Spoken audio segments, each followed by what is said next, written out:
네, 안녕하세요. 손쌤입니다. 네, 오랜만에 영상으로 돌아왔습니다. 네, 드디어 이제 2학기, 2학기, 수업이 시작이 되었죠.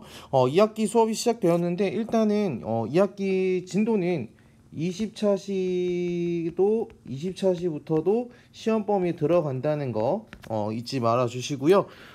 일단 오늘은 우리 1학기 그 방학 때 20차시, 21차시 방학 전에 했는데, 그거에 이어서 이제 22차시 수업 들어갑니다. 주제는 9번째 주제가 되겠고요. 유럽 세계 형성과 동요라고 이야기를 하는데, 쉽게 얘기하면은, 그렇죠. 중세 시대를 들어가게 됩니다. 예, 중세 시대라고 이야기를 하고요. 이어서 르네상스, 절대왕정 시기까지 쭉 이어지는 그 시기인데요. 어떻게 보면 주제구가 굉장히 길어요. 굉장히 길기 때문에 긴 부분을 간단하게 축약을 해서 핵심적인 부분만 여러분들이랑 수업을 한번 나아가 보도록 하겠습니다. 그 가운데서 오늘 여러분들이랑 할 거는 서유럽 봉건사회의 성립이라고 이야기를 하는데요. 쉽게 얘기하면 중세시대를 의미를 하고요. 그래서 성취 기준에서도 서유럽 봉건사회 전개 양상을 탐구하고 라고 되어 있습니다. 그래서 오늘은 여러분들이랑 이 봉건사회 전개 양상에 대해서 한번 이야기 나눠보도록 하겠습니다. 수업 시작할게요. 네, 우선 이제 첫 번째로 등장하는 나라가 바로 이 프랑크 왕국이라고 이야기를 합니다. 왠지 어떤 나라랑 이름이 비슷하죠? 그렇죠. 프랑스랑 비슷한데요. 그거는 이제 뒤에서 이제 나올 거니까 자세하게 한번 살펴보도록 하겠습니다. 일단은 4세기 후반에 훈족이 서쪽으로 이동을 합니다. 여기 나와 있는 지도에 나와 있는 이 훈족이 서쪽으로 이동하면서 여러 이제 다른 부족들을 왼쪽, 그러니까 유럽의 서쪽으로 점점 몰아가기 시작합니다. 아울러서 훈족이 들어오지만 로마 제국 또한 약화되어 갑니다. 우리 지난번에 기억했던 거 로마 제정 로마를 지나서 팍스 로마나가 지나고 나서 이제 로마가 동서 로마로 이제 분열되는 거 기억하시죠? 그러면서 로마가 굉장히 약화되어 가고 있는데 결국에는 5세기 무렵 서로마 제국이 멸망합니다. 누구에 의해서? 바로 게르만족이었던 이름만 그냥 알아두세요. 오도 아케르 라는 이제 장군, 이런 사람으로 인해서 서로마 제국이 멸망해 나가고요. 그러면서 이거는 바로 이제 중세 유럽의 시작이 되었다고 봅니다. 그러면서 이제 그 서로마 지역, 그러니까 동로마는 비잔티움 제국으로서 거의 1453년, 거의 15세기 중반까지 쭉 이어서 나가지만 서로마 지역에는 나라가 없었는데 그때 이제 서로마 지역을 이제 다스리던 나라가 생겼으니 그게 바로 프랑크 왕국입니다.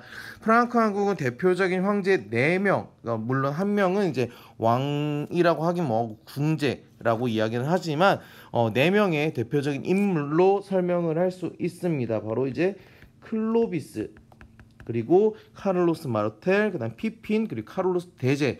그래서 줄여서 이런 식으로 이야기를 하기도 한다라고 여러분들 그냥 참고 삼아 알아주셨으면 좋겠고요. 클로비스부터 살펴보면 클로비스 황제 같은 경우에는 메로베우스 왕조를 개창합니다. 언제? 바로 5세기 말, 그러니까 말 그대로 서로마 제국이 멸망하고 나서 얼마 안 있다가 바로 메로베우스 왕조를 개창을 하고요. 이들은 이제 게르만족 이라고도 이야기를 하는데요. 그러면서 이제 로마 가톨릭교로 개종합니다. 그러면서 문화적 마찰을 축소하면서 그 서유럽 사회에 동화되기 시작을 하고요. 그의 아들이었던 카를로스 마르텔 같은 경우에는 이슬람 세력의 침입을 격퇴하는데 그게 바로 그 아들이긴 보고 이게 후손인데요. 투르 푸아티에 전투가 이어졌다라고 보시면 되겠습니다. 연도상으로 살펴보면은 732년이 되겠는데 연도는 중요하지 않고요.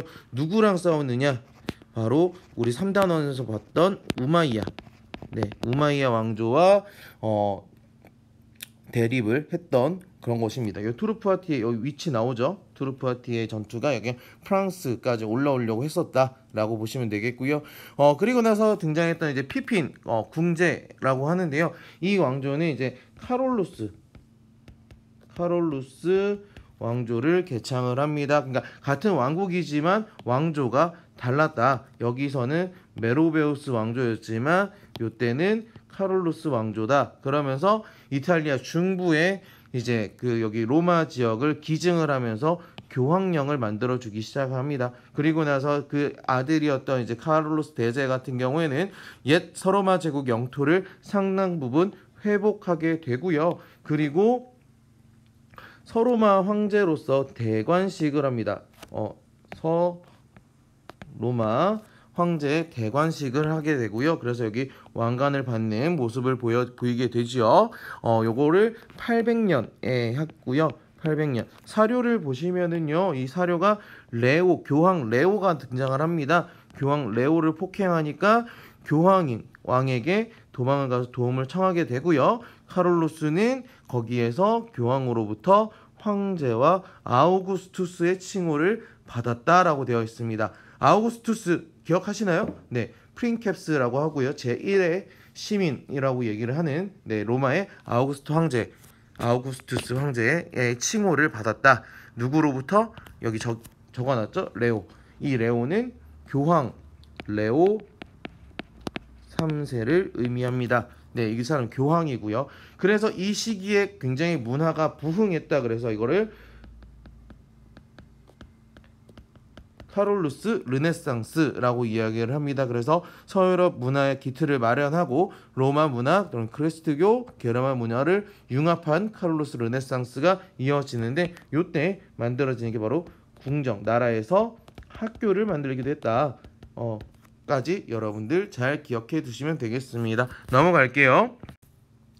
근데 이제 프랑크 왕국이 이제 그 카롤루스 대제까지 이어졌다가 이제 분열하게 됩니다. 분열하게 되는 건 이제 9세기 이후겠죠. 아까 800년에 대관식을 했다고 했으니까 그러면서 분열을 하면서 이게 여기 나와 있는 것처럼 서프랑크, 동프랑크, 중프랑크 이렇게 찢어지게 되는 조약이 바로 여기 써 있는 베르댕 조약 그리고 메르센 조약이 되겠습니다. 선생님 빨간 글씨로 썼네요. 다 이제 9세기에 있었던 거 9세기 이후에 있었던 거라고 보시면 되겠고요. 이 나라들이 각각 독일, 프랑스, 이탈리아의 기원이 되었다라고 보시면 되겠고 이제 훈족, 게르만족이 점점 이동을 했죠. 게르만족이 이동을 해서 프랑크 왕국을 만들었는데 더 이제 이동을 하는 게 또 하나의 종족, 노르만 족이 이동을 하면서 9세기 말부터 유럽 해안과 그 다음에 내륙으로 진출을 하게 됩니다. 그래서 뭐 노르망디 공국은 뭐 프랑스, 그 다음에 노르만 왕족 영국, 그 다음에 노브고로드 공국 러시아, 시칠리아, 이탈리아 등등의 각각 그 노르만족이 세운 나라들이 등장을 하기 시작을 했었다라고. 그러니까 지금의 유럽이 다양한 나라로 분열되어 있잖아요. 되게 나눠져 있잖아요. 그런 식의 약간 초기의 모습, 토대가 되었다라고 여러분들 생각하시면 될 것 같습니다. 넘어갈게요. 그렇다면 이제 그 나라들이 쪼개지고 나라들이 기틀을 만들어 가면서 이들만의 독특한 제도가 하나 만들어집니다. 그게 바로 이 봉건제라고 볼 수 있겠는데요. 배경으로서는 프랑크 왕국이 분열되고 그리고 노르만족이 이동하면서 자신들 그 마을을 지켜줄 전사 계급이 성장하고 상공업, 전쟁을 하니까 상공업이 당연히 쇠퇴할 수밖에 없겠죠. 그러다 보니 자연스럽게 상공업이 아닌 농업 중심의 자급자족적인 경제체제가 확립이 되는 겁니다. 그러다 보니 자기네들 마을 안에서 모든 거를 해결을 하는 그 마을을 우리는 장원이라고 이야기를 해요. 장원에 기초한 지방 분권적인 사회 질서입니다. 그래서 성립은 사회 지배층으로 등장한 전사 또는 토지 소유자가 약자를 보호하면서 자신의 예속 농민으로 삼습니다. 그 예속 농민을 우리는 농노라고 이야기를 하죠. 그러면서 이제 큰 땅을 갖고 그 안에 또 땅을 나눠주고 하다 보니 이 봉토를 매개로 한 땅을 매개로 한 주군과 봉신의 쌍무적인 서로 의무가 있는 계약 관계를 체결하게 되고요. 그렇기 때문에 이 계약 관계로 인해서 영주는 자신들의 영토를 독립적으로 다스릴 수 있는 불입권이라는 것을 인정받게 됩니다. 당연히 자연스럽게 죽음과 봉신 간의 관계가 더 중요하다 보니까 왕권은 약화될 수밖에 없고 지방인 분권화가 추진하게 되는 거지요. 그래서 보시면 이게 바로 이제 이 쌍무적 계약 관계를 나타내게 되는 건데요. 보면은 고귀한 영주 아무개에 대하여 본인 아무개 나는 당신의 자비를 간청했고 당신은 호의로서 자비를 베풀어 당신의 보호 아래 나를 맡길 수 있게 해주었다. 내가 이처럼 처신했으니 나의 봉사와 나의 공로에 따라 당신은 의복에 관한 한 나를 돕고 부양해야 한다. 또 내가 살아있는 한 나는 당신에게 자유인의 신분으로서 할 수 있는 봉사와 복종을 다할 것이다. 만일 우리 둘 가운데 한 사람이 계약을 파기하고자 한다면 얼마간 돈을 지불해야 될 것이고 이 계약은 모든 효력을 상실한다 라고 하면서 그들 간의 관계조차 계약 관계임을 이제 표시하는 그런 모습을 볼 수 있다 라고 여러분들 이해하시면 될 것 같습니다. 넘어갈게요.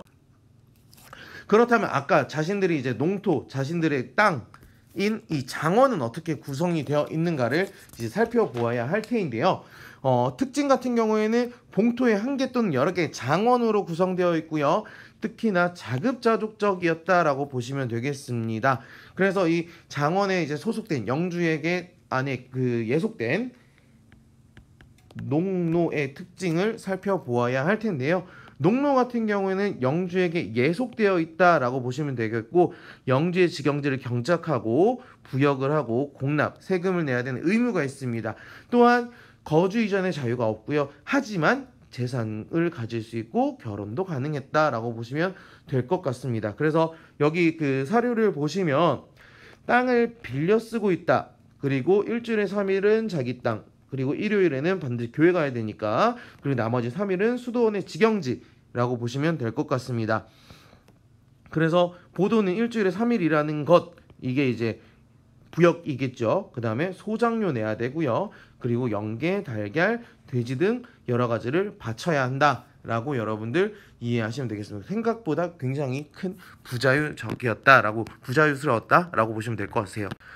네, 그러면서도 이제 그 노르만족의 이동 이후에 여러 가지 공국들, 나라들 만들어지면서 봉건 국가가 만들어지죠. 아까 동프랑크, 서프랑크, 중프랑크 이렇게 나눠졌는데 서프랑크 같은 경우에는 프랑스인데요. 프랑스가 이제 크게 발전을 하에 나가는 거라고 보시면 되겠고 서프랑스는 카페 왕조가 개창이 됩니다. 하지만 왕권은 미약했다라고 보시면 되겠고 동프랑크 같은 경우에는 황제였던 오토 1세가 서로마 황제로 대강, 우리 서로마 황제 아까 나왔었죠. 누구? 카롤루스 대제가 나왔었죠.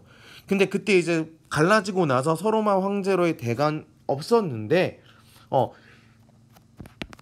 10세기에 들어서 962년에 들어와서 서로마 황제로 대관을 하고 그러면서 이 동프랑크가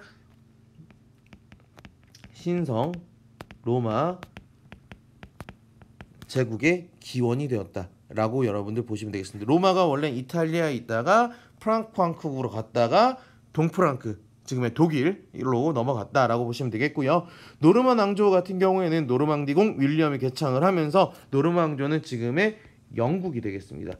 그래서 강력한 왕권에 입각한 봉건제. 그러니까 섬이다 보니까 본인들만의 특별한 약간 그 유럽 대륙과는 다른 이제 강력한 왕권이 특징이었다라는 걸 여러분 생각하시면 되겠고 그래서 왕을 중심으로 한 토지 조사가 실시되는데 그 책을 우리는 둠스데이 북이라고 합니다. 네, 둠스데이 북이라고 보시면 되겠고 교과서에 나와 있고요. 연도로는 11세기라고 여러분들 이해하시면 될 것 같네요.